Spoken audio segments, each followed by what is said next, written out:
Բարև ձեզ հարգելի հայրենակիցներ,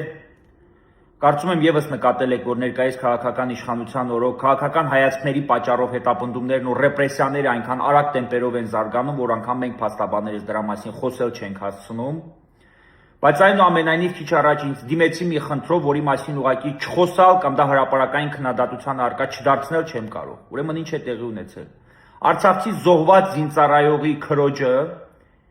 5 երեխաների, որից 3-ը մանկահասակ երեխաներ, նրանց այդ երեխաների ներկայությամբ քիչ առաջ նոր հաչնի իր բնակավայրից մի քանի ոստիկաններ ձերբակալել եւ տեղափոխել են Դիլիջանի քննչական բաժին զուտ այն բանի համար, որ նա Facebook-յան հարթակում Նիկոլ Փաշինյանի հասցեին բռնության կոչ է արել մեկնաբանություններում։ Ինչ որ եթերի տակ մեկնաբանություններում Նիկոլ Փաշինյանի հասցեին բռնության կոչ է կատարել։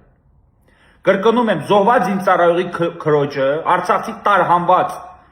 անուն ազգանունը հիմա չեմ նշի, անձին ձերբակալել 5 երեխաների ներկայությամբ 3-ը կրկնում եմ մանկահասակ երեխա, իսկ երեխաներից մեկն էլ ստիպված էր նրա հետ տեղափոխվել ոստիկանության բաժին, տարիքով փոքր, ընդհատլացում էր եւ այլն։ Ձերբակալել եւ տեղափոխել են քննչական բաժին։ Դիլիջանի քննչական բաժին։ Այս ժամին, այո, այս ժամին ձերբակալել եւ տեղափոխել են քննչական բաժին։ Նիկոլ Փաշինյանի հասցեին բռնության կոչ հասցնելու համար, ինչ որ ենթադրյալ այդպիսի մտածածի մի արարքի համար։ Ես սրա մասին ուղղակի կրկնում եմ, չխոսալ չեմ կարող, ես ցանկանում եմ բոլորիդ այս մասին իրազեկել, որպեսզի բոլորդ հասկանանք, ինչպիսի ռեպրեսիաների ենք ենթարկվում մեր քաղաքական հայացքների պատճառով կամ մեր, չգիտեմ, խոսքերի ու արտահայտությունների պատճառով։ Մանավանդ թիրախ են արցախցիները։ Բայց ինչպես կարելի է ժամին մարդուն բերման ենթարկել, չգիտեմ, ձերբակալել նրան, կնոջը, զոհված զինծառայողի քրոջը, 5 երեխաների, այսինքն բազմազավակ երեխաների մորը,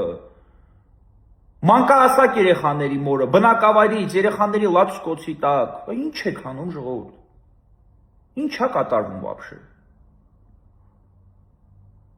Ես շատ զայրացած եմ, հետեւաբար այսքանով կսահմանափակվեմ,